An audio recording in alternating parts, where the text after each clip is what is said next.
Welcome, ladies and gentlemen, to Hanoi Television News by Hanoi's Radio and Television. My name is Phương and these are today's headlines. National Steering Committee for International Integration holds conference. Hanoi in wide and deep international integration. Samsung to build research and development center in Hanoi. On Tuesday morning, the National Steering Committee for International Integration held an online conference chaired by Prime Minister Nguyễn Xuân Phúc and the Deputy Prime Ministers on promoting proactive, creative, and effective international integration for fast and sustainable development. Attending the event were representatives of the ministries, central departments and agencies, international organizations, and leaders of 63 provinces and cities. In his opening speech, Prime Minister Nguyễn Xuân Phúc affirmed that the conference was particularly important amid the unpredictable international and regional situation, requiring Vietnamese government to carefully research and frankly discuss to find new and more effective measures to meet immediate requirements as well as to achieve medium and long-term goals.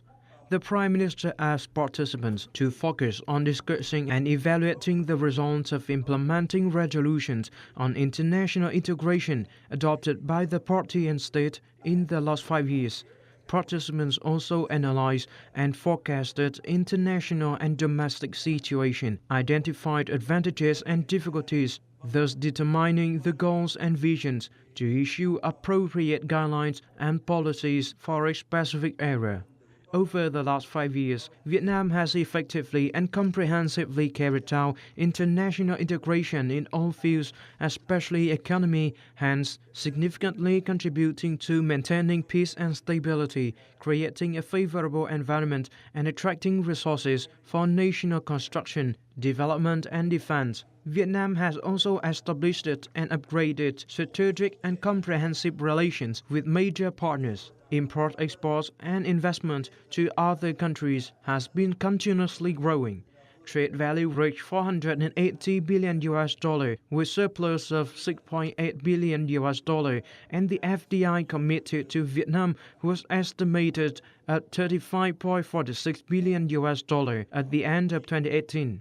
Defense and security cooperation has noticeably developed, contributing to improving the national security and defense capacity, building and strengthening mutual trust with partners.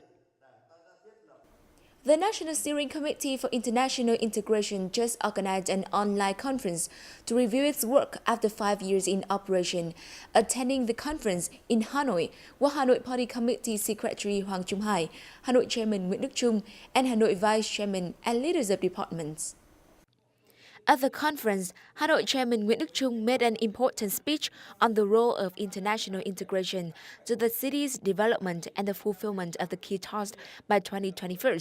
The city leaders noted that Hanoi has proactively sped up the integration in politics, security, and defense, participated in international events, forums, and organizations, carried out an external activities to serve socio-economic missions, and created a zone imprints. From 2016 to 2018, Hanoi had received over 660 international delegations, hosted many international events such as Greater Mekong Celebration 6, World Economic Forum on ASEAN, and most notably, the second U.S.-North Korea Summit, which drew the world's attention. The cities has identified administrative reforms at the core, with promoting the application of information technology as a breakthrough factor to create legal corridor, open and transparent mechanism to serve people and businesses. In 2018, Hanoi's PCI was listed in the country's top 10 for the first time at 4 levels compared to 2017. With strong determination and efforts of the whole city, Hanoi will implement various comprehensive solutions to promote integration and make the most use of free trade agreements so as to develop the country's social economy. Hanoi People's Committee Chairman Nguyễn Đức Trung had a meeting with Samsung Vietnam General Director George Hu on Tuesday morning to discuss cooperation opportunities in the future. Expressing his gratitude to the warm welcome of Hanoi People's Committee Chairman, Mr. Choi Joo-hoo said that currently Samsung has 6 factories located in Vietnam. Last year, Samsung Vietnam's revenue reached $70 billion. At the meeting, Mr. Choi Joo-hoo and Hanoi People's Committee Chairman discussed the plan to build Samsung Research and Development Center in Hanoi. With more than 2,000 employees, the center is expected to become Samsung's world-leading smartphone and internet device development center. Hanoi People's Committee Chairman Nguyễn Đức Trung pledged to create the best condition for Samsung to inaugurate the Research and Development Center project in Hanoi by 2022. Hanoi Chairman suggested Samsung Vietnam to cooperate with the city authority to soon complete the planning, design, as well as necessary procedures and documents, enabling the project to be approved and obtain license on investment policy as soon as possible. On Tuesday morning, North Từ Liêm District held a ceremony to launch a project on building technical infrastructure of its interagency zone. Hanoi Party Deputy Secretary Đào Đức Toàn and Hanoi People's Council Standing Vice Chairman Nguyễn Ngọc Tuấn attended the event. Speaking at the ceremony, Hanoi Party Deputy Secretary Đào Đức Toàn stressed that this was one of the interagency areas which the city concentrates resources and planning to create momentum for North Từ Liêm to develop and become the core urban area of the capital. Mr. Đào Đức Toàn required the district to care about people living in affected area while ensuring the highest quality, progress, and safety of the project.